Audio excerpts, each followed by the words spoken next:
बिस्मिल्लाहिर्रहमानिर्रहीम। अस्सलाम वालेकुम। उर्दू फन टीवी में खुशामदीद। प्यारे दोस्तों, बहनें भाइयों के लिए कितनी कुर्बानियां देती हैं, ये कोई ढकी छुपी बात नहीं। बचपन में अपने हिस्से का खाना भाइयों को खिलाती हैं और फिर शादी होने के बाद अपने जेवरात तक भाइयों को दे देती हैं कि ले भाई, तू अपनी जरूरत पूरी कर ले। लेकिन किस कदर अफसोस की बात है कि जब बाप की विरासत का मामला आता है तो यही भाई उस बहन का वो हिस्सा देने के लिए तैयार नहीं होते जो उसका शरई हक होता है। आपके साथ एक बहुत ही प्यारी वीडियो शेयर कर रहे हैं।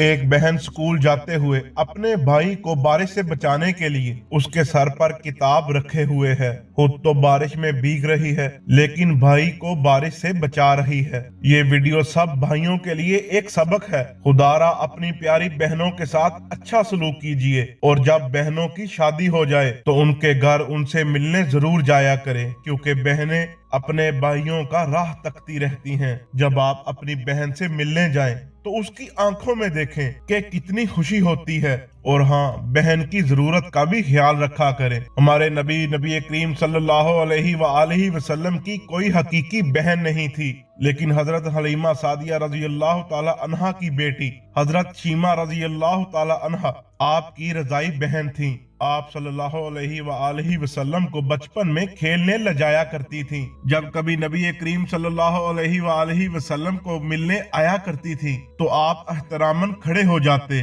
और जो भी पास होता बहन को तोहफा कर देते। दोस्तों, अल्लाह रब्बुल इज्जत से दुआ है कि ये बातें हमारे दिलों में उतर जाएं और हम सब भी अपनी बहनों के साथ अच्छा सलूक करें। अल्लाह रब्बुल इज्जत हम सबको अमल की तौफीक अता फरमाए, आमीन। उम्मीद करता हूँ ये वीडियो पसंद आई होगी। वीडियो अच्छी लगे तो लाइक एंड शेयर जरूर कीजिएगा। मिलते हैं अगली वीडियो में, तब तक के लिए अल्लाह हाफिज।